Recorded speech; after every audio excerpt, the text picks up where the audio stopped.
Welcome all.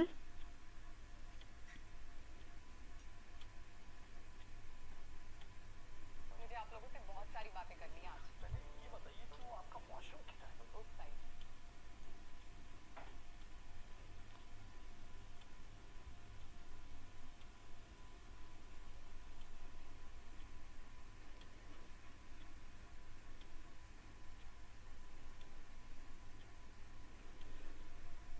आप सभी मेरे साथ जुड़ गए होंगे आई थिंक। मैं बिल्कुल ऑन टाइम आज हाजिर हूँ आप लोगों के सामने आपका वेलकम करने के लिए।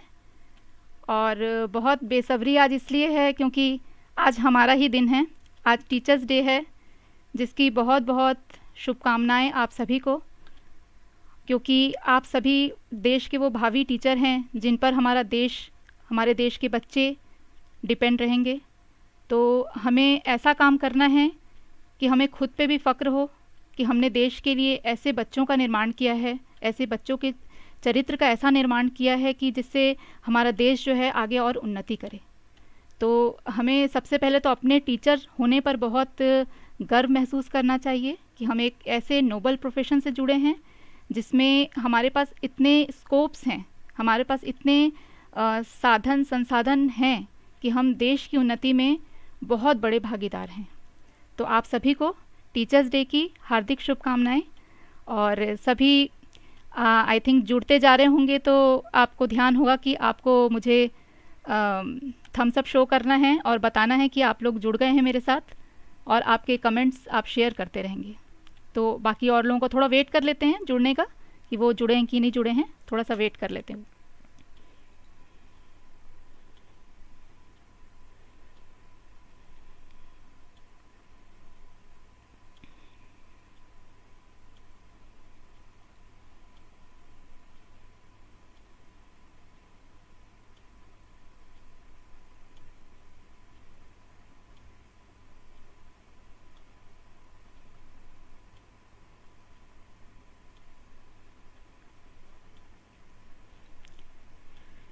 रूपाली जी का थम्स अप भी आ गया। Happy teachers day.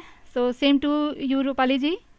और भी जो जुड़ते जा रहे हैं प्लीज़ थम्स अप शो करते जाएंगे ताकि हम आगे बढ़ते जाएं।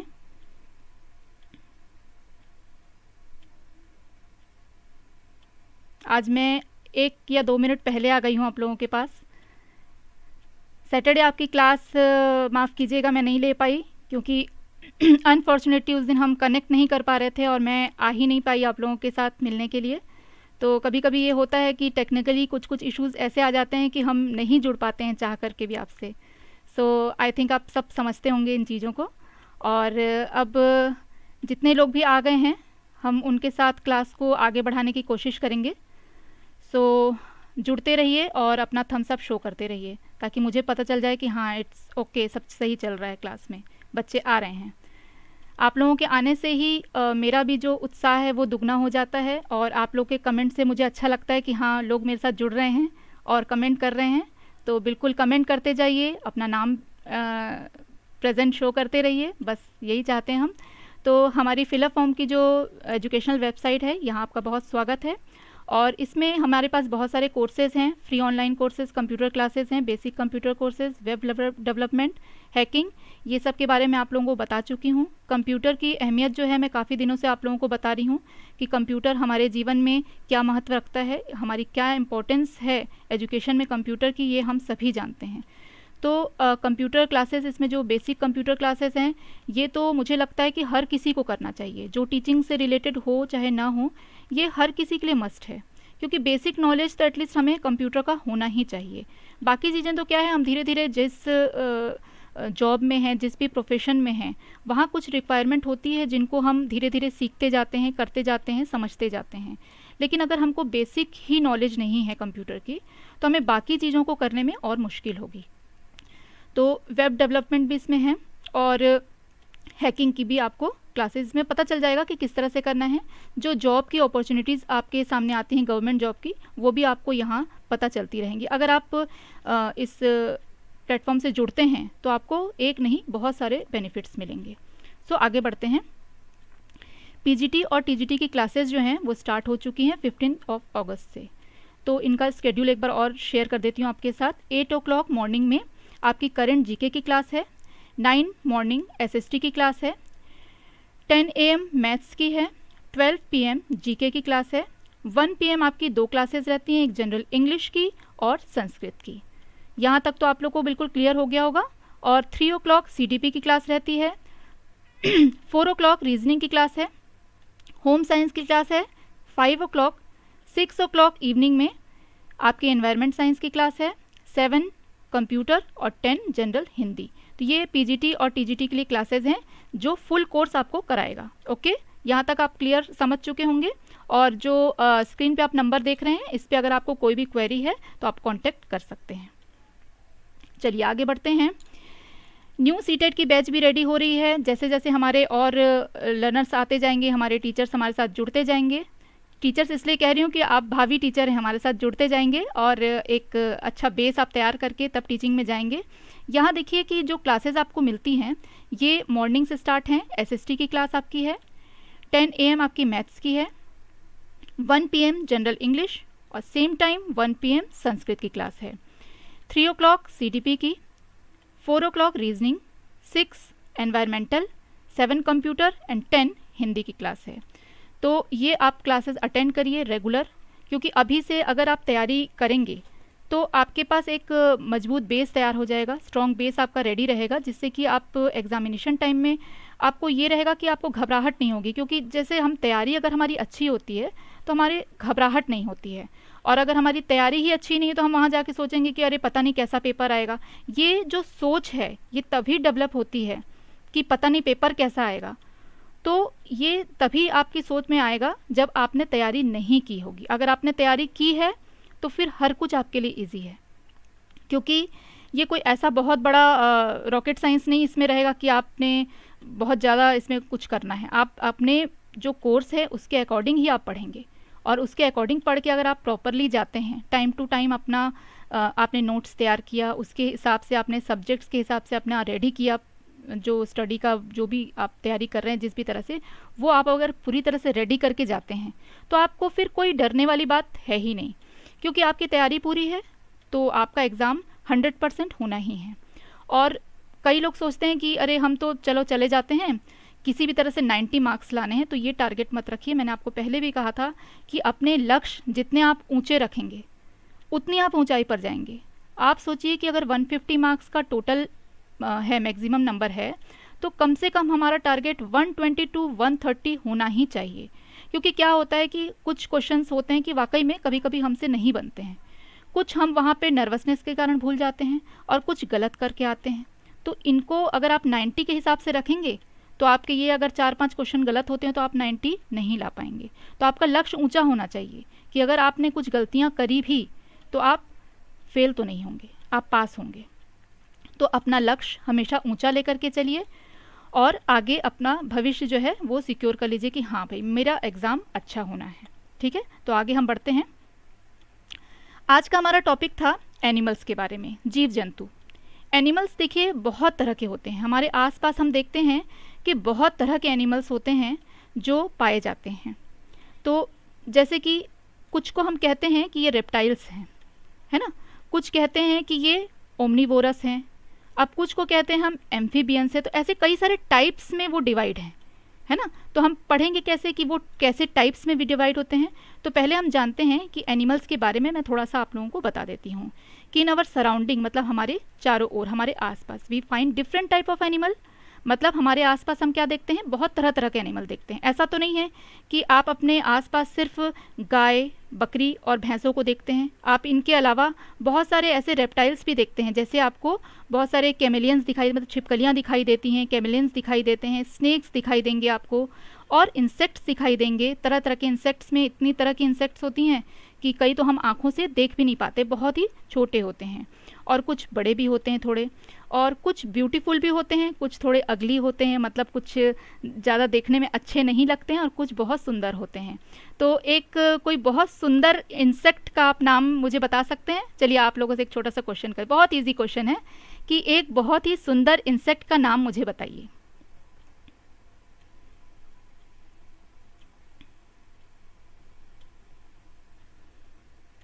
देखती हूँ किनका किनका रिप्लाई आता है। एक सुंदर इंसेक्ट का नाम बताइए, ब्यूटीफुल इंसेक्ट, आप नाम लिख करके मुझे बताइए।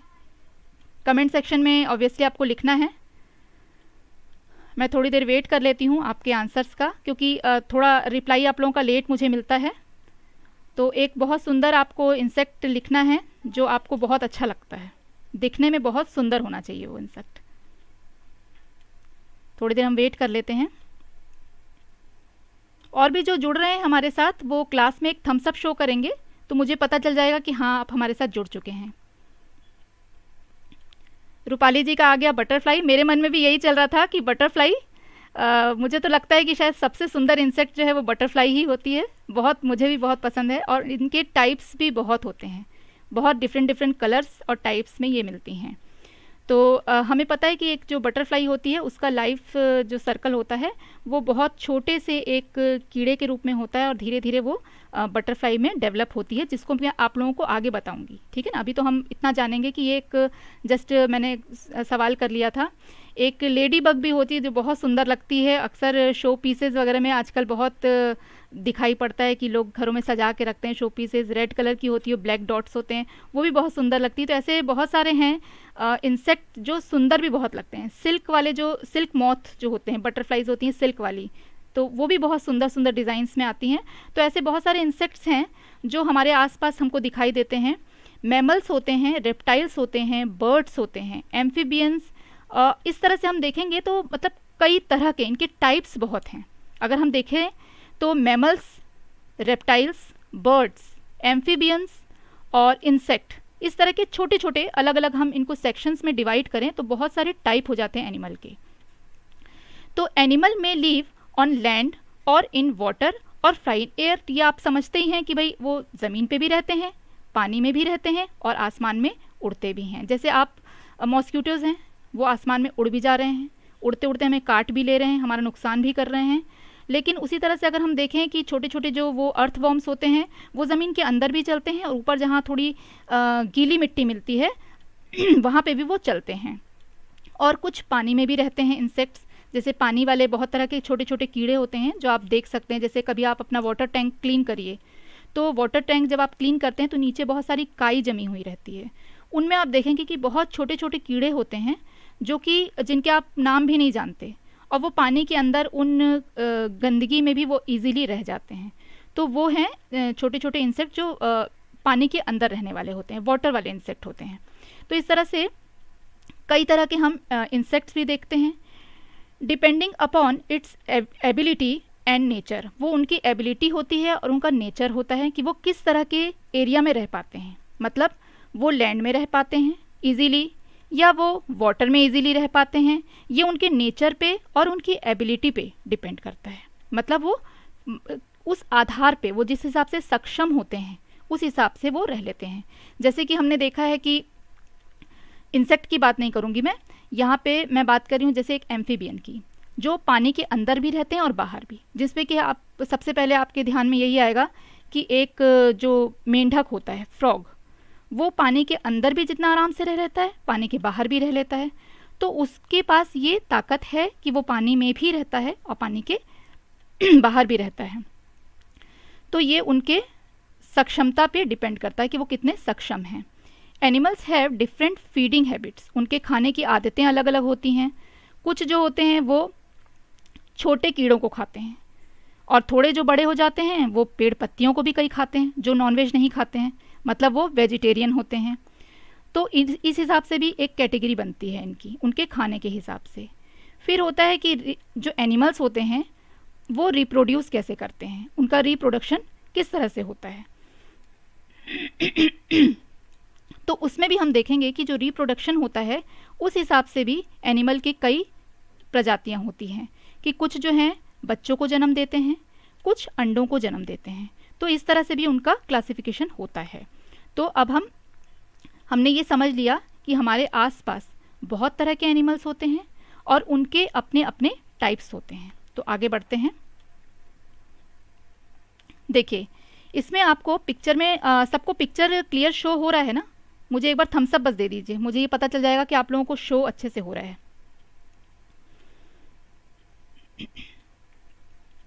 इसमें एनिमल्स को दो ग्रुप्स में बांटा गया है। एनिमल ग्रुप है, फर्स्ट ग्रुप जो है वो है वर्टिब्रेट्स और एक सेकेंड ग्रुप जो है वो है इनवर्टिब्रेट्स। तो ये दो ग्रुप्स में बांटा गया है। तो वर्टिब्रेट्स वो होते हैं जिनकी की रीढ़ की हड्डियां होती हैं शरीर में, और इनवर्टिब्रेट्स वो होते हैं जिनकी की रीढ़ की हड्डियां शरीर में नहीं होती हैं। ये एक क्लासिफिकेशन हुआ, फर्स्ट टाइप का क्लासिफिकेशन, जिसमें हमारे कुछ मैमल्स आते हैं, बर्ड्स आते हैं, रेप्टाइल्स आते हैं, एम्फीबियंस भी आते हैं और फिशेस जो एक्वेटिक हैं, तो ये सब आते हैं। और इनवर्टिब्रेट्स जो होते हैं उसमें जो हमारे स्नेल्स होते हैं, एंट होती हैं, कई तरह के वॉर्म्स हैं, उसके बाद जेली फिशेज़ हैं, स्टार फिशेज़ हैं, स्पॉन्जेस हैं। मतलब ज़्यादातर ये सी में आपको दिखाई देंगे। ये जो नीचे के कुछ 3-4 हैं जो एनिमल्स, ये आपको ज़्यादातर समुद्री जो जानवर होते हैं वो दिखाई देंगे। वो थोड़े से अजीब से होते हैं, गिलगिले से, चमकीले से रहते हैं, मतलब उनमें आपको हड्डियाँ नहीं शो होंगी, लगेगा कि बिल्कुल एक जेली जैसे हैं, जेली जैसे होती है ना, वो जेली की तरह शो होते हैं। तो देखिए वर्टिब्रेट्स जो होते हैं उनके शरीर पे रीढ़ की हड्डी होती है और इनवर्टिब्रेट्स की नहीं होती है। तो ये आप अपने, अगर आप ना भी पढ़ें तो आप आँखों से देख के समझ सकते हैं कि हाँ ये इनके बॉडी में रीढ़ की हड्डी है और इनके में नहीं है। तो ये हम देख करके समझ जाते हैं। इनको हिंदी में भी कहा जाता है कशेरुक स्तंभ और गैर कशेरुकी, मतलब जिनके कशेरुक हैं मीन्स रीढ़ की हड्डी है और जिनके रीढ़ की हड्डी नहीं है। तो ये first type of classification of animal है। देखिए एनिमल वाला जो हमारा ये टॉपिक चल रहा है दैट इज़ वेरी इंपॉर्टेंट। इसमें से बहुत सारे क्वेश्चंस जो हैं एग्ज़ाम में आते हैं और ये घुमा फिरा करके दिए जाते हैं। मतलब इनमें क्वेश्चन में इस तरह के चेंजेस कर देंगे कि आपको वो पता रहता है फिर भी कई बार आप कंफ्यूज होंगे। मतलब सीधा सीधा आपसे क्वेश्चन नहीं पूछा जाएगा कि बिल्कुल बच्चों को जैसे करा दिया जाता है ना कि ये फिलअप्स आपको भरना है, इसकी रिवीजन करा दी और बिल्कुल as it is same question आपको आता है, ऐसा नहीं आएगा। एग्ज़ाम ये एक टीचर का एग्ज़ाम हो रहा है, इसमें कुछ ना कुछ घुमावदार क्वेश्चंस जरूर होंगे। तो ये जब मैं आप लोगों को क्वेश्चन आंसर वाला जब एमसीक्यू पैटर्न जब समझाऊंगी ना, तो उसमें आप लोगों को देखिए अभी तो ये चैप्टर आपको समझना, टॉपिक समझना बहुत ज़रूरी है। जब आप इसको समझ लेंगे तो जब मैं आपसे एमसीक्यू कराऊंगी तो आपको ये एक बार और रिवाइज हो जाएगा। और जिस दिन मैं एमसीक्यू कराऊंगी आप मेरे ये टॉपिक वाले जो चैप्टर्स हैं इनको फिर से देखेंगे। मतलब जैसे मान लीजिए अगर मैं किसी दिन फर्स्ट टॉपिक कंप्लीट करा रही हूँ, एमसीक्यू फर्स्ट टॉपिक मान लीजिए करा रही हूँ, तो आप मेरे जो फर्स्ट टॉपिक में जो हैं उनके जो वीडियोज़ हैं आप एक बार रिपीट कर लीजिए। आप दोबारा से एक बार वीडियोज़ को देखिए ताकि आपका रिवीजन हो जाए। जब आप वो कर लेंगे और फिर एमसीक्यू करेंगे तो आपके लिए बहुत इजी हो जाएगा। और वो क्वेश्चन जो घुमाव फिराव रहेंगे उनको मैं आपको बताती रहूँगी कि किस तरह से क्वेश्चन को घुमाया गया है। तो क्लासिफिकेशन ऑफ एनिमल जो है that is first type of classification of animal is कि पहला जो होता है उनका जो वर्टिबल जो कॉलम होता है, मतलब रीढ़ की जो हड्डी होती है जिसको कि हम स्पाइनल कॉर्ड भी बोलते हैं, वो उनमें होता है। तो वो एक हो गए वर्टिब्रेट्स एनिमल, ठीक है। और जिनके में नहीं होता है वो होते हैं इनवर्टिब्रेट्स। अब देखिए या नॉन वर्टिब्रेट्स भी उनको कहा जाता है, गैर कशेरुकी, जिनके कशेरुकी नहीं होते हैं। तो जो गैर कशेरुकी हैं उनमें आप देखिएगा कि जो इंसेक्ट होते हैं, आप एक मॉस्किटो को देखिए, आपको कहीं भी उनके एक शरीर में स्केलेटन नहीं दिखाई देगा, बस छोटा छोटा सा उसका छोटा सा तो एक लाइन जैसा उसका पैर होता है, एकदम पतला सा रहता है, उसमें कहीं भी रीढ़ की हड्डी की उपस्थिति आपको नहीं दिखेगी। आपको शो नहीं होगा कि इसके में ये कहीं रीढ़ की हड्डी है, इस तरह से आपको दिखाई नहीं देगा। और उसी तरह से जो क्रैब्स होते हैं, क्रैब आपने देखा होगा कि क्रैब का बीच में एक सेंटर पोर्शन गोल सा रहता है और किनारे पे उसके पैर रहते हैं और सामने उसके दो पकड़ने वाले जो रहते हैं उस तरह से। तो उनमें भी जो है रीढ़ की हड्डी कहीं भी शो नहीं होगी। स्नेल आपने देखा होगा कि ऊपर एक कवर लगा के रखता है जो स्नेल का कवरिंग करता है, जैसे शंख रहता है उस तरह का रहता है, और अंदर में बिल्कुल एक जेली जैसा रहता है। तो उसमें भी आपको लगेगा कि रीढ़ की हड्डी की उपस्थिति कहीं भी नहीं है। स्टार फिश भी उसी तरह का होता है, बहुत ही फ्लेक्सिबल होता है ये, और ज़्यादातर मैंने आपको बताया कि ये समुद्र में ही पाया जाता है। तो इस तरह से और भी बहुत सारे जो एनिमल होते हैं समुद्र के, उनकी रीढ़ की हड्डियाँ उपस्थित नहीं होती हैं। और वर्टिब्रेट्स जो होते हैं वो ज़्यादातर जितने हमारे देखिए चिड़िया आप देखेंगे जितने भी तरह के बर्ड्स हैं सबकी रीढ़ की हड्डी होती है। तो मोस्टली जितनी भी चिड़िया हैं सभी क्या हैं, वर्टिब्रेट्स एनिमल में आएंगी क्योंकि उनकी रीढ़ की हड्डी होती है। उसके बाद फिश में आप देखेंगे कि सेंटर पे एक हड्डी दिखाई देती है मछली के, जो बिल्कुल आप कभी आपने देखा होगा पिक्चर्स में, मैंने आपको आगे दिखा देती हूँ। देखिए एक पिक्चर है मेरे पास, इसमें आप इजीली देख पाएंगे कि एक फ़िश है और देखिए फ़िश का बिल्कुल सेंटर का बोन दिखाई दे रहा है। ये जो सेंटर का बोन है यही क्या है, उसकी रीढ़ की हड्डी है। इसको हम कहते हैं वर्टिब्रेट्स एनिमल। तो ये देखिए आपको बिल्कुल क्लियर शो हो रहा है। इसके नीचे फ़िश के नीचे एक एनिमल बना है जिसका स्केलेटन यहाँ शो हो रहा है। तो क्या मुझे आप बता सकते हैं ये कौन सा एनिमल है? ऊपर वाला तो फिश क्लियरली दिखाई दे रहा है, क्या नीचे वाला आप मुझे बता सकते हैं कि कौन सा एनिमल है? प्लीज़ कमेंट सेक्शन में मुझे बताइए कि कौन सा एनिमल है।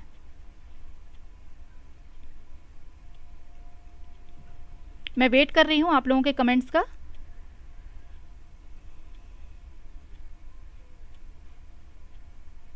थोड़ा ध्यान से देखेंगे तो आपको समझ में आ जाएगा कि ये क्या है।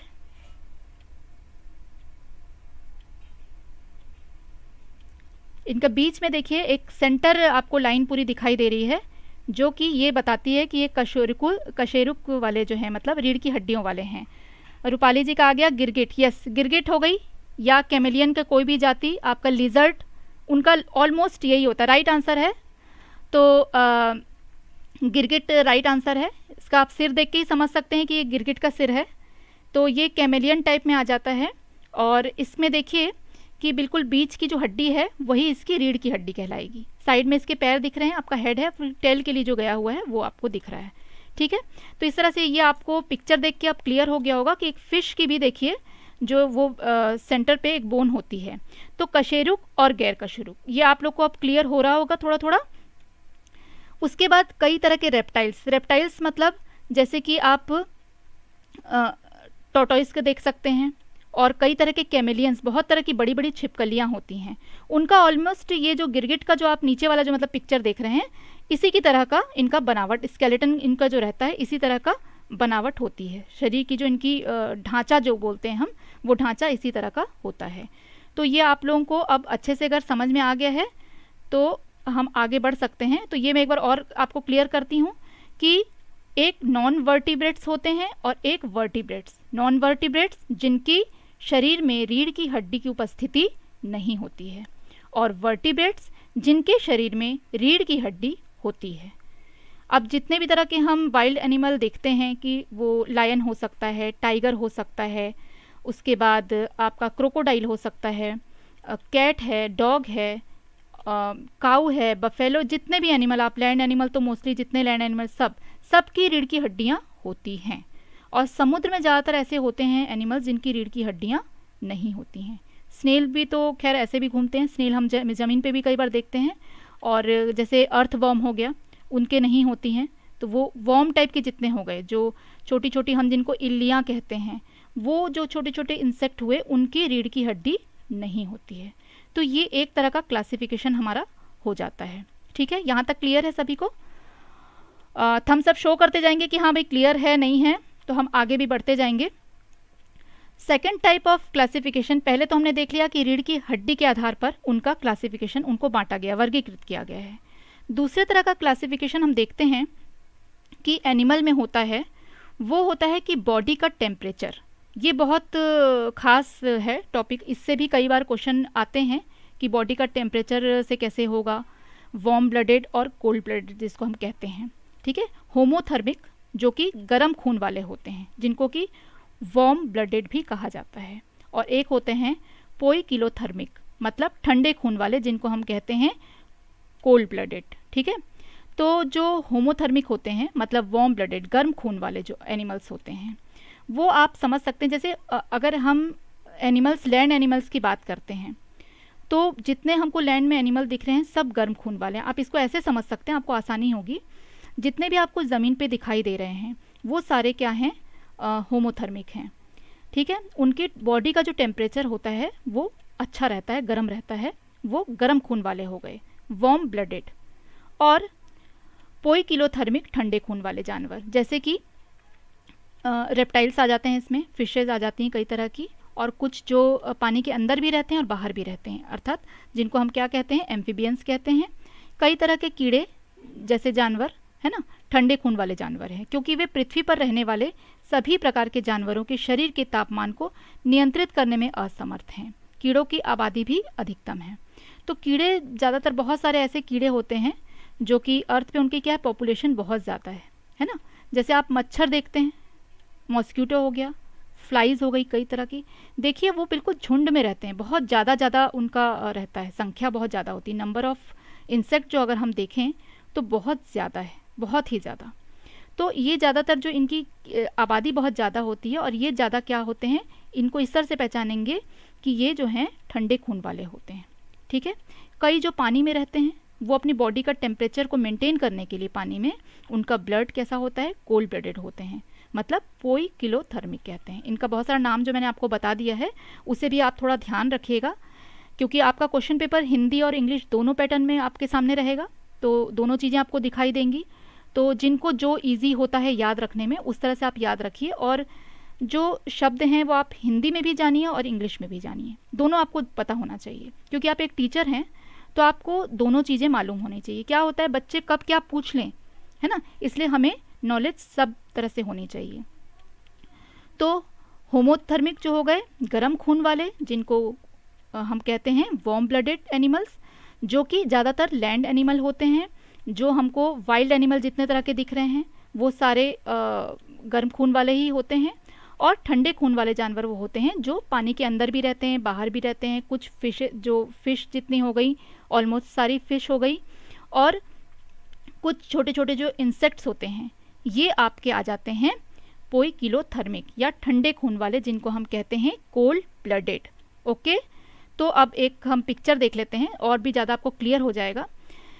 पिक्चर में पहले हम कोल्ड साइड को देखते हैं। कोल्ड ब्लडेड आपको क्लियर दिखाई दे रहा है, तो आप समझ ही सकते हैं कि कोल्ड ब्लडेड जो हैं, इनमें एलिगेटर, फिश, फ्रॉग, आपका लिजर्ड, स्नेक और क्रोकोडाइल, ये आपको शो हो रहा होगा।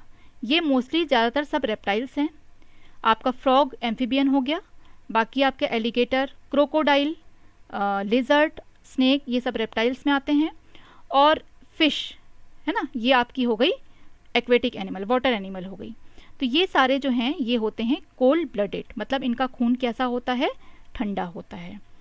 लेकिन आप जो सेकंड पिक्चर है वार्म ब्लडेड, इसमें आप देख रहे होंगे एक एलिफेंट है, डॉग है, वेल है, और फिर नीचे कुछ लोग खड़े हुए हैं, मतलब पीपल्स हैं, इंसान हैं, फिर एक काइट है और एक फिश है, सॉरी कैट है। काइट मतलब जो चील होती है ना, उसको काइट भी कहा जाता है ना इंग्लिश में, तो वो चील है, काइट है, और एक कैट है। तो अब आप सोच रहे होंगे कि भाई आपने इधर तो फिश को दिखा दिया कि ये कोल्ड ब्लडेड है, और आप वेल को यहाँ शो कर रही हैं वार्म ब्लडेड में भी, तो ये तो कन्फ्यूज़न क्रिएट कर रहा है आप लोगों के लिए कि भाई ये ऐसा कैसे हो गया कि फ़िश इधर भी है और फिश इधर भी है, तो ऐसा कैसे हो सकता है। तो ये मैं आपको बिल्कुल अच्छे से क्लियर कर देती हूँ, क्योंकि इस पे भी क्वेश्चंस बनते हैं, तो इसको बड़ा ध्यान से आप देखिएगा।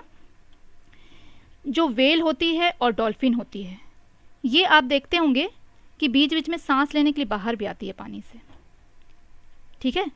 और इनका जो बॉडी का जिस तरह से बनावट होती है, तो ये वार्म ब्लडेड होते हैं पानी में रहते हुए भी। एक्सेप्शंस हर जगह होते हैं, अपवाद हर जगह होते हैं, हर चीज़ में आप देखेंगे कि एक्सेप्शंस आपको मिलेंगे, अपवाद आपको मिलेंगे। तो ये पानी में रहने वाले जानवर हैं, आप इनको बिल्कुल बाहर निकालोगे तो ये मर जाएंगे। ये वैसे भी नहीं है कि आप एम्फीबियन की तरह इनको कभी पानी में रख लेंगे, कभी पानी के बाहर रख लेंगे, ऐसे नहीं। ये पानी के अंदर ही रहते हैं, बाहर नहीं रह सकते ज़्यादा समय। लेकिन फ़िश का टाइप होते हुए भी ये वार्म ब्लडेड फ़िश हैं। इनमें है वेल और डॉल्फिन, इनको आप ध्यान रखिएगा, क्योंकि इसमें भी क्वेश्चंस आ सकते हैं, घुमाव फिरा के कई तरह के क्वेश्चंस बनते हैं, जो कि हम आगे देखेंगे। तो एक बार आपको और क्लियर कर देती हूँ कि कोल्ड ब्लडेड जो हैं उसमें fish, alligator, frog, lizard, snake, crocodile, ये सारे टाइप के एनिमल जो हैं ये आ जाते हैं आपके कोल्ड ब्लड में, ठीक है। वार्म ब्लडेड जो हैं उसमें आपके एलिफेंट और जितने भी लैंड एनिमल, वाइल्ड एनिमल आप देखते हैं वो सारे वार्म ब्लडेड हैं, डॉग है, आपके बर्ड्स हैं, कैट है, हम इंसान भी इसमें आते हैं वार्म ब्लडेड में, लेकिन एक्सेप्शंस में व्हेल और डॉल्फिन, ये 2 फिश ऐसी हैं जो कि वार्म ब्लडेड होती हैं। तो यहाँ तक अगर आप लोगों को क्लियर हो गया होगा तो थम्स अप शो कर दीजिए, तो हम फिर आगे बढ़ जाएं। अवनी जी भी जुड़ गई हैं हमारे साथ। Happy teachers day. हाँ, thank you, same to you Avani ji, happy teachers day all of you. अभी जितने लोग जुड़ चुके हैं हमारे साथ, तो उन सभी को एक बार और टीचर्स डे की बहुत बहुत शुभकामनाएं, और ईश्वर से यही प्रार्थना है कि आप एक बहुत अच्छे टीचर बने, और देश के भविष्य आपके हाथ में है, तो उसको जिस भी तरह से आप प्रोग्रेस कर सकते हैं वो आपके हाथ में ही है। तो आप अच्छा काम करें जीवन में और बहुत तरक्की पाएँ और ख़ुद अपने ऊपर प्राउड करें। तो इसी आशा के साथ यहाँ तक तो आप लोगों को क्लियर हो चुका है, हम थोड़ा अब आगे बढ़ जाते हैं।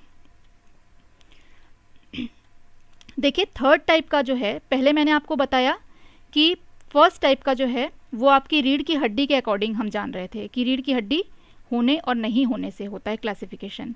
दूसरे टाइप का जो क्लासिफिकेशन हमने पढ़ा वो ब्लड के अकॉर्डिंग, कि उनका हॉट ब्लडेड हैं, वार्म ब्लडेड हैं या कोल्ड ब्लडेड हैं, तो ब्लड के अकॉर्डिंग उनका क्लासिफिकेशन हुआ।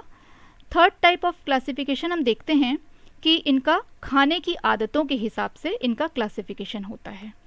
तो मुझे अब आप लोग फिर आंसर करेंगे। चलिए अब थोड़ा सा आप लोगों से भी पूछ लूँ, मैं तो बहुत देर बता दी।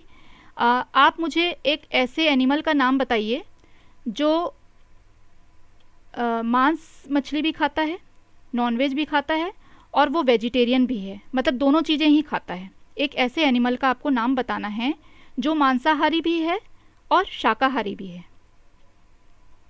कोई भी एक एनिमल का आपको नाम बताना है जो मांसाहारी भी है और शाकाहारी भी, दोनों तरह का वो खाता है। वो घास पत्तियां भी खा रहा है और वो जानवरों के मांस को भी खा रहा है, वो दोनों चीज़ें खाता है। ऐसे किसी एनिमल का नाम आप बताइए।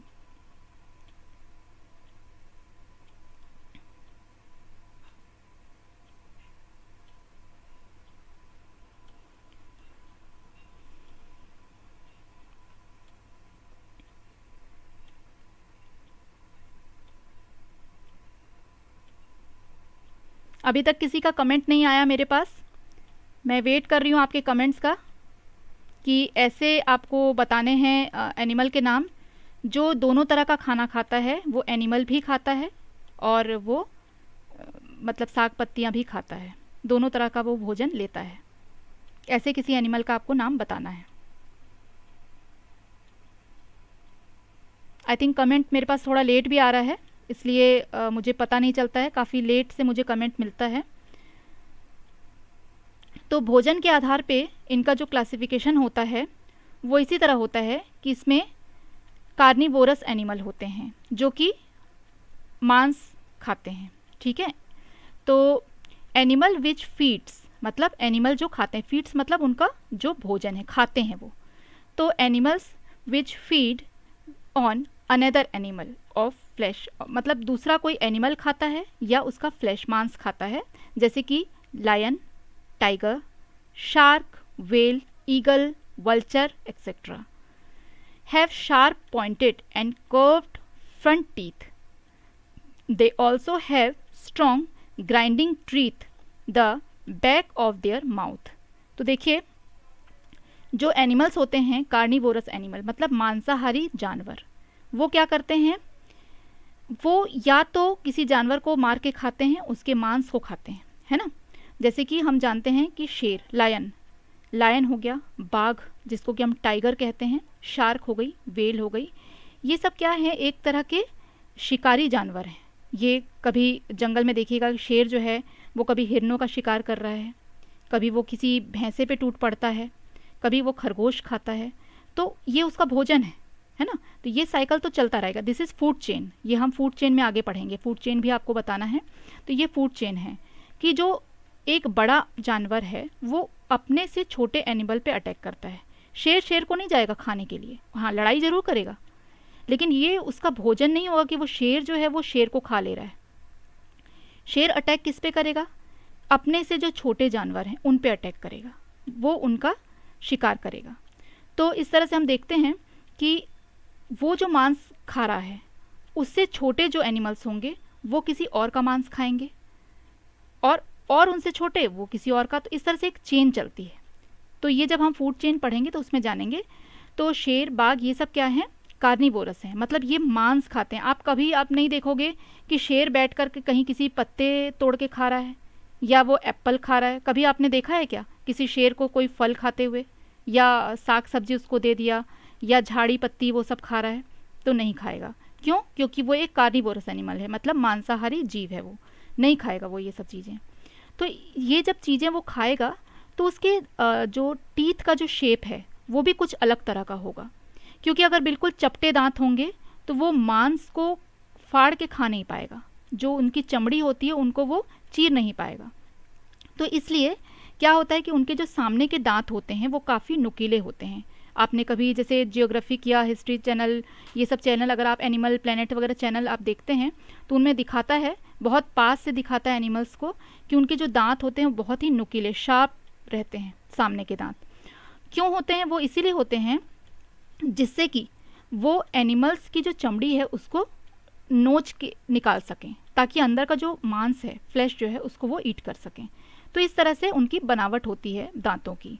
और अंदर के जो दांत होते हैं वो ग्राइंडिंग टीथ होते हैं, मतलब जो चबा सकें अच्छे से। जैसे हमारे दांतों की भी कुछ बनावट है, हमारे सामने देखिए थोड़े फ्लैट टीथ हैं, है ना, तो हम उस फ्लैट टीथ से हम क्या करते हैं, किसी चीज़ को काटते हैं।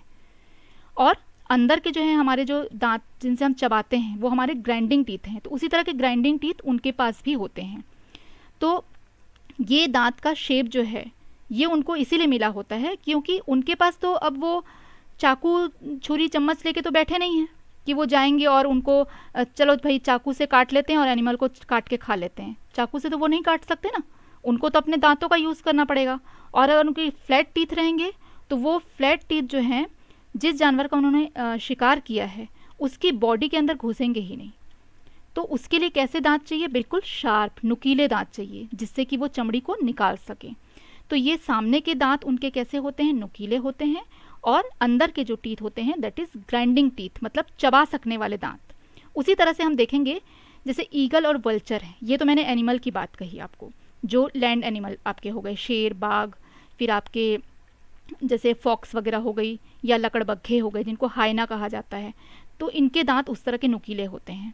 लेकिन अगर हम देखते हैं कि वल्चर, एक चिड़िया होती है गिद्ध, जिसको वल्चर कहा जाता है, इनकी जो चोंच होती है, बीक जो होती है, वो मुड़ी हुई होती है, हुक वाली शेप की होती है। वो भी इसीलिए होती है क्योंकि इनके पास तो वो जो चोंच होती है उसी से ये सारा काम करते हैं।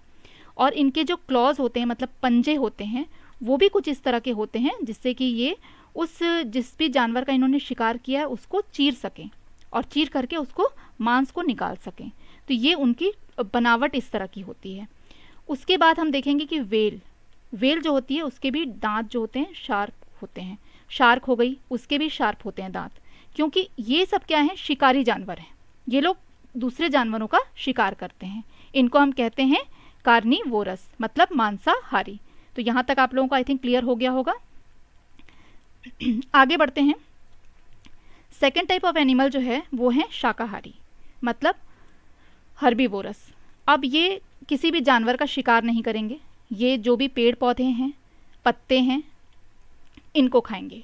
Animal which feeds on plant, ये इनके जो फीडिंग होती है ये पूरे प्लांट पे ही टिके होते हैं। ये फल खाएंगे, ये पत्ते खाएंगे, लीफी मटेरियल, जितने भी पत्तेदार चीज़ें हैं ये सब चीज़ें खाएंगे। जैसे आपने एलिफेंट को देखा होगा कि बहुत सारे भूसे का ढेर काऊ के सामने रखा जाता है, ये भी भूसे का ढेर, पत्ते, साग सब्जियों के छिलके, जो घर में पालते हैं कई लोग गायों को, तो वो क्या करते हैं, अपने घर के जो साग सब्जियां होती हैं या उन्होंने खेती की है उसमें से जो भी मटेरियल निकलता है, हरी पत्तेदार जो सब्जियों के ऊपर का कुछ अगर कवर निकल रहा है, तो जो खेती किसानी करते हैं ज़्यादातर देखिएगा वो काऊ जरूर रखते हैं अपने घर पे। क्यों? क्योंकि उससे उनको डबल फ़ायदा होता है। क्योंकि जो खेती वो कर रहे हैं उसमें कई बार बहुत सारी सब्जियां भी वेस्ट हो जाती हैं, मतलब रह जाती हैं, कई लोग सब्जियां खरीदते नहीं हैं, तो वो सब्जियों को क्या करते हैं, वो गाय को भी खिला सकते हैं। तो कुछ जानवर वो हमेशा गाय, बकरी, ये सारी जो एनिमल्स होते हैं इनको वो पाल के रखते हैं। और उनसे जो गाय का जो डंग होता है, गोबर होता है, उससे उनको खाद भी मिल जाता है और दूध भी मिल जाता है। तो इस तरह से उनको फ़ायदा हो जाता है कि मतलब उनका जो वेस्ट है वो भी खिलाने के भी काम आ जाता है और साथ साथ उनको दूध और गोबर की खाद भी मिल जाती है। तो इस तरह से डबल वो फ़ायदा उनको होता है। तो जो गाय होती हैं उनका आपने कभी देखा होगा दांत बिल्कुल फ्लैट उनके टीथ होते हैं और वो चबाती रहती हैं, चबा चबा के घास को खाती हैं। तो ये जितने तरह के हर्बीवोरस होंगे ना, इनके कभी भी नुकीले शार्प टीथ नहीं होंगे, नुकीले दांत नहीं होंगे इनके हमेशा फ्लैट टीथ होंगे। कैसे होंगे इनके दांत? बिल्कुल चपटे होंगे, जिससे कि ये इनको क्योंकि कोई चीज़ को फाड़ने चीरने की ज़रूरत नहीं है, ये ज़्यादातर क्या करते हैं उसको चबा करके खाते हैं। जिस तरह से हम खा रहे हैं, सामने कोई चीज़ अपने रोटी हम खाए तो हम सामने के दांतों से रोटी को तोड़ते हैं और फिर अंदर के जो दांत हैं वो उसको चबाने का काम करते हैं। आप खुद अपने ऊपर ये चीज़ सोच सकते हैं कि हम किस तरह से खाते हैं। और कई चीज़ें तो हम काट के खा सकते हैं, लेकिन जानवरों के पास वो सुविधा नहीं होती, उनके दांत में ही उनको सब करना है काम। तो जो दांत उनके होते हैं वो बिल्कुल फ्लैट होते हैं। एलिफेंट हो गए, काऊ हो गए, ये हो गए। उसके बाद हर्बीवोरस के जो होते हैं वो शार्प होते हैं, कम शार्प होते हैं, मतलब वैसे नुकीले एकदम नोके नुकीले जैसे नहीं रहेंगे, फ्लैट होते हैं और चौड़े दांत होते हैं। फ्लैट होने के साथ साथ वो क्या होती है, उनकी चौड़ाई भी ज़्यादा होती है। जैसे आप नुकीले दांत देखेंगे तो वो पतले होंगे, चौड़ाई उनकी कम होगी, लेकिन फ्लैट टीथ की जो चौड़ाई होती है वो काफ़ी ज़्यादा होती है। ठीक है, जिससे कि वो क्या कर सकते हैं, प्लक एंड बाइट लीव्स, जिससे कि वो किसी भी लीव को तोड़ सकते हैं। प्लक करना मतलब तोड़ना, वो तोड़ सकते हैं और उसको इजीली खा सकते हैं। These animals also have strong and flat back teeth to chew the food. उनके जो बैक टीथ होते हैं वो भी कैसे होते हैं, बहुत ही मजबूत होते हैं। उसके बाद ये तो हमारा हो गया कार्निवोरस और हर्बीवोरस, ये दो तरह के एनिमल्स हमने समझ लिए। अब हम आगे जानते हैं कि ओमनीवोरस क्या होते हैं। ओमनीवोरस एनिमल भी होते हैं। ओमनीवोरस वो होते हैं जो मैंने आपसे पूछा था कि ओमनीवोरस जो है किसी ने आंसर नहीं किया था मुझे कि ओमनीवोरस जो मांस भी खाते हैं और आप उनको साग सब्जी खिलाइए वो भी खाएंगे। तो इस तरह के बहुत से जानवर होते हैं। जैसे डॉग होता है, डॉग घर में लोग पालते हैं तो वो दोनों तरह की चीज़ें ही खाता है। वो मांस अगर उसको देंगे तो वो मांस भी खाएगा, आप उसको रोटी सब्जी खिलाएंगे तो वो भी खाता है, दाल चावल भी खाता है। तो डॉग जो होता है वो सब तरह का खाना खाता है। जो कैट होती है वो भी दोनों तरह का ही खाना खाती है। जैसे कि आप उसको हम जो खाते हैं वो सब भी खिलाएंगे तो वो खाएंगे, मतलब दाल चावल वगैरह सब खाती है वो। और साथ में अगर उसको आप फ़िश देते हैं तो वो फ़िश भी खाती है। और मुर्गी जो होती है, मतलब जिसको कि हम क्या कहते हैं, कॉक जो होता है, कॉक, वो भी सब तरह की चीज़ें खा लेती है। कई चिड़ियाएँ होती हैं जिनमें एक मैना होती है, मैना भी सब तरह की चीज़ें खाती हैं। फिर होता है बियर, भालू, ये एक ऐसा एनिमल है जो दोनों तरह की चीज़ें खाता है। वो शाकाहारी भी खाता है, हर्बीवोरस चीज़ें भी जो लोग खा रहे हैं, हर्बीवोरस एनिमल्स, वो भी खाता है। और साथ साथ वो जो कार्निवोरस एनिमल खा रहे हैं वो भी खाता है। तो वो शाकाहारी चीज़ें और मांसाहारी चीज़ें दोनों खा लेता है। तो भालू एक बहुत ही खतरनाक इसलिए जानवर माना जाता है जंगल में, क्योंकि वो क्या करता है, सब तरह के लोगों को डिस्टर्ब करके रखता है। सबको वो, मतलब वो ऐसा है कि वो सब खा सकता है और काफ़ी बड़ा भी होता है साइज़ में। तो पेड़ों पे भी वो चढ़ सकता है, वो ज़मीन पे भी चलता है आराम से। तो इस तरह से वो काफ़ी खतरनाक जानवर इसलिए माना जाता है। और वो होता है ओमनीवोरस, क्योंकि वो दोनों तरह की चीज़ें ही खा सकता है। तो इस तरह से हमने ये तीनों एग्जाम्पल देख लिए कि ओमनीवोरस क्या होते हैं, हर्बीवोरस क्या होते हैं और कार्निवोरस क्या होते हैं। तो यहाँ तक आप लोग सभी को क्लियर हो चुका होगा। तो आगे बढ़ जाते हैं। देखिए ये पिक्चर एक शो कर रही हूँ आप लोगों को। इस पिक्चर को देख के आप लोगों को एक बार, और ये पिक्चर एक्चुअली देखिए, जब आप लोगों को मैं शो करती हूँ ना तो एक बार कोशिश करिए कि इसको ध्यान से देखिए। कुछ चीज़ें तो बिल्कुल बैठ जाएंगी दिमाग में पिक्चर देखते साथ। जैसे कि इसमें आप देख सकते हैं काऊ है, रैबिट है, उसके बाद डियर है और जिराफ है, स्नेल है। तो ये हो गए हर्बीवोरस। स्नेल को आप देखेंगे कि पत्ते उत्ते खाते रहते हैं। फिर आपका जो गोट है वो गोट है, इसमें डियर भी आ जाएंगे आपके। ये सब लोग जैसे जेब्रा हो गए, ये सब लोग इसी वैरायटी में आएंगे, हर्बीवोरस। फिर काऊ आपकी हो गई, घास खाती है, पत्ते खाती है, साग खाती है। आपका रैबिट हो गया, इसको भी आप दीजिए, घास पत्ते सब खाएगा ये। जिराफ भी हो गया, इसमें एलिफेंट भी आपका आ जाएगा। ठीक है, हर्बीवोरस में आपका एलिफेंट भी आ जाएगा, जेब्रा भी आ जाएगा। तो हर्बीवोरस बहुत सारे एनिमल, डियर आ जाएंगे, आपका शिप आ जाएगा इसमें। तो ऐसे बहुत सारे जानवर इसमें आ जाएंगे, एनिमल्स आ जाएंगे। और सेंटर पे आप देखेंगे कि ओमनीवोरस हैं, जिसमें कि आपको एक सबसे ऊपर स्क्विरल दिख रही है, गिलहरी दिख रही है, बियर है। इस तरह से मैना है, हम इंसान हैं, कुछ ऐसे एनिमल्स जो हैं वो इसमें शो हो रहे हैं जो सभी तरह के खाने खाते हैं, जिनको कि हम ओमनिवोरस कहते हैं। और लास्ट में आप देख सकते हैं कि नीचे एक इंसेक्ट को दिखाया गया है, वेल है और एलिगेटर है, उसके बाद कैट है और एक बर्ड को दिखाया गया है। तो ये कार्निवोरस हैं जो कि मांस खाते हैं, ठीक है। फ्लैश ईटर भी इनको कहा जाता है, फ्लैश ईटर एनिमल भी इनको कहा जाता है। Carnivorous animal, flesh eater animal या मांसाहारी जानवर, तो ये आपको कहा जाता है, ठीक है। यहाँ तक आप लोगों को क्लियर हो गया होगा। अब हम आगे बढ़ते हैं। देखिए इस पिक्चर में ये आपको एक एनिमल दिख रहा है जो कि है फ्रॉग। ये फ्रॉग देखिए क्या कर रहा है, जंप करके और एक फ्लाई को, कोई भी एक छोटे सा इंसेक्ट है उसको अपने लंबी जीभ से अपने मुंह के अंदर ले लेगा, है ना। तो ये एक फ्रॉग आपको शो हो रहा होगा स्क्रीन पे। ये सब चीज़ें जो है नेशनल जो जियोग्राफिक चैनल है उसमें बहुत अच्छे से दिखाया जाता है और काफ़ी अच्छे ढंग से उसमें बताया भी जाता है कि कौन कौन से एनिमल देखिए किस तरह से कर रहे हैं, तो बहुत अच्छा उनका रहता है। तो ये एक एनिमल आपको दिख रहा होगा और एक आप इस एनिमल को देखिए ध्यान से कि एक ये रैट है, चूहा है, जिसने कि कुछ एक बोरा रखा हुआ है जिसको कि कुतर दिया है, काट दिया है।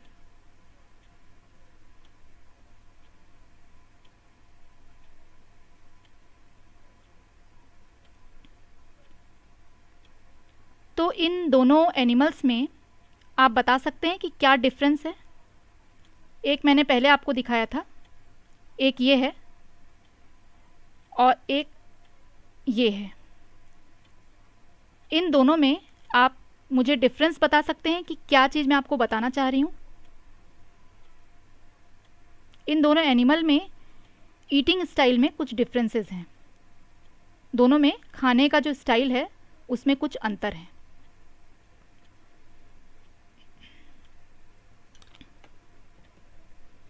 जैसे कि कुछ अन्य प्रकार के भी जानवर होते हैं, इनको खाने का जो इनका तरीका होता है इसके हिसाब से भी डिफ्रेंशिएट किया जाता है, बांटा जाता है या क्लासिफाई किया जाता है। तो ग्नैवर्स होते हैं ये, these animals have long teeth, जो कुतरने वाले जानवर होते हैं। इनके क्या होते हैं, लंबे दांत होते हैं और ये लंबे दांतों से क्या करते हैं, मतलब उसको गड़ाते हैं। किसी भी हार्ड कोई भी चीज़ रहती है ना तो उसमें अपने दांतों को गड़ा देते हैं और फिर उसको क्या करते हैं, आराम से खाते हैं। तो these animals have long teeth. Pair of long teeth are use to gnaw on hard food. It is commonly present in rodent family of mammal. ये मैमल में ही आ रहे हैं। और जैसे कि रैबिट्स हो गए, स्क्विरल हो गए, due to continue teeth does not become very long in spite of continuous growth. तो ये क्या होता है, लगातार जो है इनके दांत जो हैं वो बढ़ते रहते हैं। ऐसा नहीं है कि वो क्या गड़ा करके खाते हैं वो, तो इनके दांत कई बार टूटते भी हैं, तो वो लगातार बढ़ते भी रहते हैं।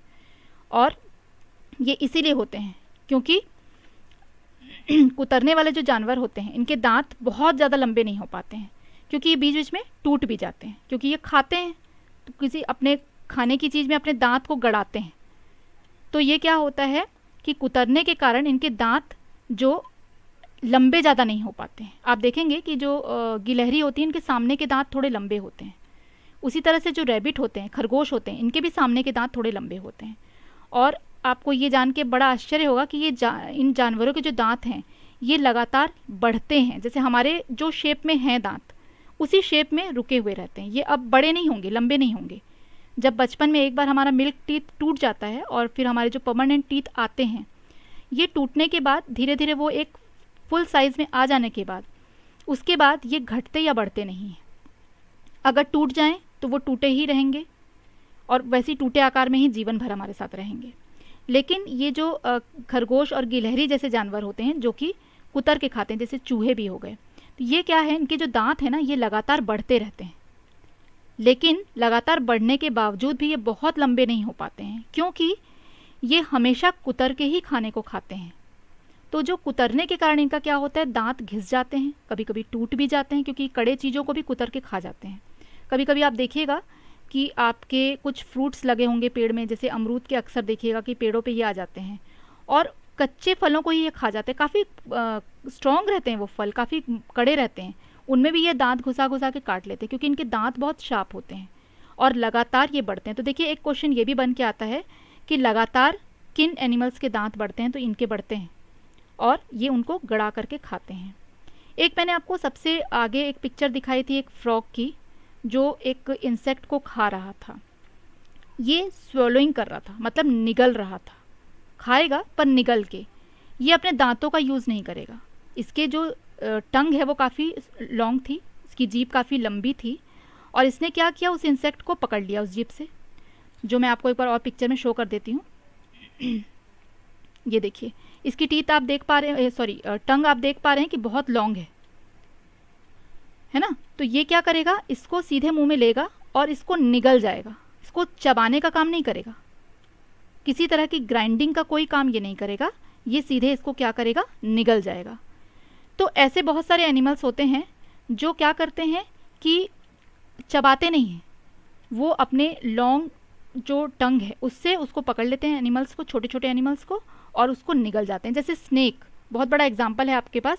स्नेक जो क्या करता है, सीधे अपने जो भी उसने शिकार किया है उसको पकड़ के निगल जाता है। वो इसीलिए निगल जाता है क्योंकि उसका टेंडेंसी वैसी है, खाने का उसका तरीका वैसी है, वो पकड़ता है और उसको निगल जाता है। तो ये दो तरह से क्लासिफिकेशन होता है। एक तो है कि जो कुतर के खाते हैं, मतलब काट काट के खाते हैं दांतों से, उनके दांत कंटिन्यूसली बढ़ते रहते हैं। एक निगल के खाते हैं, देखिए ये कुतर के खाने वाले हो गए और ये निगल के खाने वाले हो गए। ये दांतों का यूज़ नहीं करेंगे, ये सीधे निगल जाएंगे, और ये अपने दांतों का बहुत यूज़ करेंगे। ये एक माउस आपका हो गया, मतलब रैट एक हो गया आपका, उसके बाद आपकी गिलहरी हो गई, रैबिट हो गया। इस तरह के जो एनिमल्स होते हैं ये कुतरने वाले दांत वाले होते हैं। ठीक है, तो यहाँ तक आज हमारा कंप्लीट हो जाता है। तो ये आप लोगों को अगर समझ में आ गया तो एक थम्स अप शो कर दीजिए, तो मुझे पता चल जाएगा कि हाँ आप लोगों को सब समझ में आ रहा है। और इसके बाद हम देखेंगे कि नोट्स का बहुत लोगों को क्वेरी रहता है, तो नोट्स भी आपको कुछ दिनों में अवेलेबल हो जाएंगे, उसके लिए टेंशन लेने की कोई बात नहीं है, वो भी आपको मिल जाएंगे। और शॉर्ट नोट जैसा कि आप मेरे साथ बना ही रहे होंगे, तो शॉर्ट नोट आप कंटिन्यू बनाते रहिए। और आज डॉक्टर सर्वपल्ली राधाकृष्णन का बर्थडे पे ही हम मनाते हैं टीचर्स डे। तो कोई मुझे ये बता सकता है कि उनका पूरा डेट आपको बताना है, बर्थ डेट, और किस सन में उनका जन्म हुआ था। ये आप लोग के लिए क्वेश्चन है। चलिए आज थोड़ा सा क्वेश्चन आंसर ही हम कर लेते हैं। तो जन्म तो सबको पता है कि 5 सितंबर को हुआ था। क्या आप बता सकते हैं कि किस सन में हुआ था? आपको वो ईयर बताना है, साल बताना है जिस साल उनका जन्म हुआ था। मैं कमेंट सेक्शन में वेट कर रही हूँ। थोड़ा सा हम डिस्कशन करेंगे क्योंकि आज टीचर्स डे है और उनके बर्थडे पे मनाया जाता है, तो थोड़ा सा नॉलेज हमें होना चाहिए उनके बारे में भी। तो आप लोग शेयर करिए जिनको भी पता है कि कौन सा साल था जिस साल में उनका जन्म हुआ था।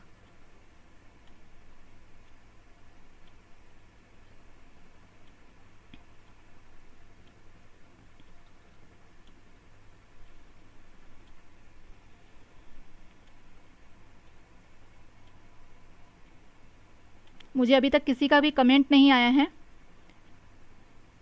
तो जल्दी जल्दी मुझे कमेंट करके बताइए जिनको भी पता है कि उनका कब हुआ था,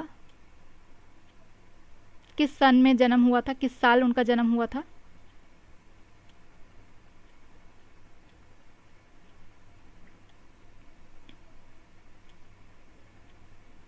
तो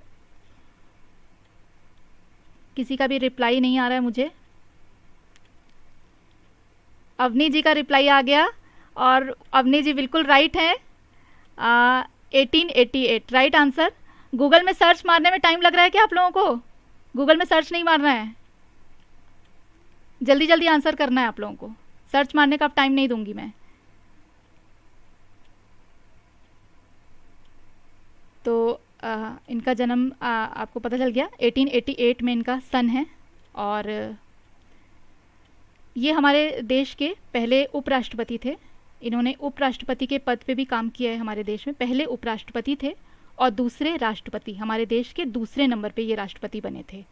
पहले इन्होंने उपराष्ट्रपति का पद संभाला था और ये फिर बाद में वो कंप्लीट होने के बाद साल फिर इन्होंने राष्ट्रपति का पद संभाला था।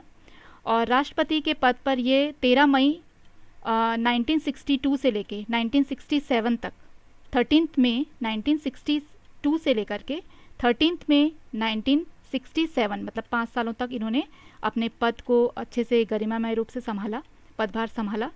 और हम इनको अपने देश के राष्ट्रपति दूसरे नंबर पे जो बने थे उन राष्ट्रपति के नाम से भी जानते हैं। और अच्छा, एक क्वेश्चन और कर लेती हूँ, चलिए एक क्वेश्चन और बताइए। डॉक्टर सर्वपल्ली राधाकृष्णन जो हैं, इनके नाम के साथ सर्वपल्ली क्यों लगाया जाता है? ये इसका आंसर मुझे दे दीजिए। इनके नाम के साथ सर्वपल्ली क्यों लगाया जाता है?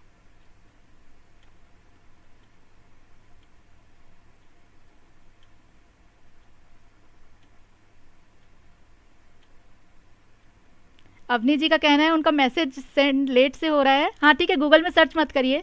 नेक्स्ट क्वेश्चन आ गया, उसको बताइए कि इनके नाम में सर्वपल्ली क्यों लगाया जाता है, इसका क्या कारण है? कोई बता सकते हैं?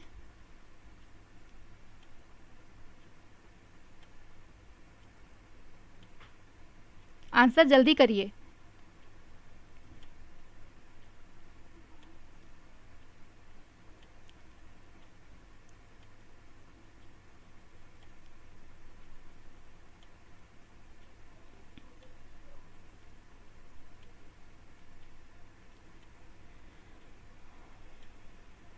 अभी तक कोई आंसर नहीं आया मेरे पास। जिनको भी आंसर पता है जल्दी आंसर करिए।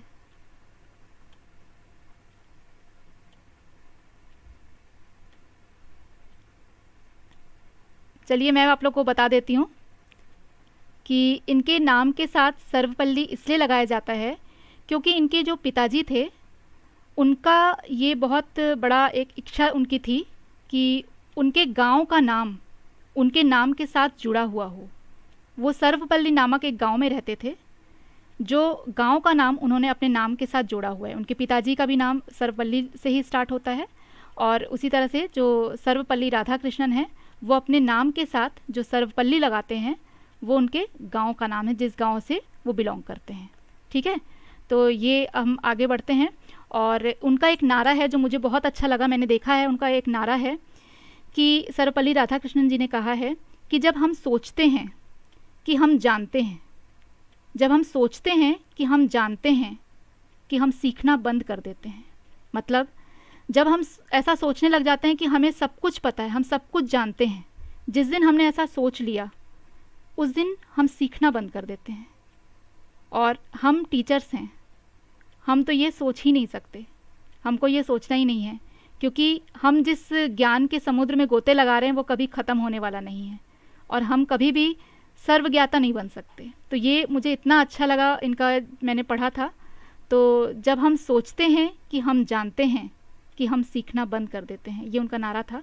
तो इसलिए हमेशा जानने की इच्छा मन में रखिए, जिज्ञासु बनिए, क्यूरियोसिटी अपने मन में कम मत होने दीजिए किसी भी चीज़ के लिए, और बहुत सारा नॉलेज इकट्ठा करिए जो आपके फील्ड से हो चाहे ना हो, लेकिन आपको अगर नॉलेज कहीं से मिल रही है तो वो आप ज़रूर लीजिए। तो आज की क्लास जो है ये आप लोगों का आई थिंक पूरा क्लियर हो गया होगा। पीजीटी और टीजीटी के जो टाइम टेबल है ये आप लोगों को एक बार और शो कर देती हूँ। 15 अगस्त से हमारी क्लासेस चालू हो चुकी हैं और सीटेट का जो न्यू बैच है वो भी हमारा स्टार्ट हो चुका है। उसके बाद आपको फीडबैक मुझे बताना है कि आप लोगों को क्लासेस अच्छी लग रही हैं कि नहीं, आपके लिए बेनिफिशियल हैं कि नहीं, आपको समझ में आ रहा है कि नहीं ठीक से। और जैसे हम लेसन कंप्लीट करते जाएंगे कुछ एमसीक्यू क्वेश्चन हम लेंगे और आगे बढ़ते जाएंगे, तो आपको ये फीडबैक मुझे बताना है, जिससे कि मैं और अच्छे कंटेंट भी आपके लिए ला पाऊँ। कुछ अगर मिसिंग है तो वो भी मैं ढूंढती हूँ और आपके लिए सब जमा करके लाती हूँ। अच्छे अच्छे कंटेंट काफ़ी अच्छे से आप लोगों को ईजी तरीके से बता रही हूँ ताकि आप एग्ज़ाम में कन्फ्यूज़न आपको बिल्कुल भी ना हो। तो आप अपना फीडबैक दीजिए और थैंक्स टू ऑल। सो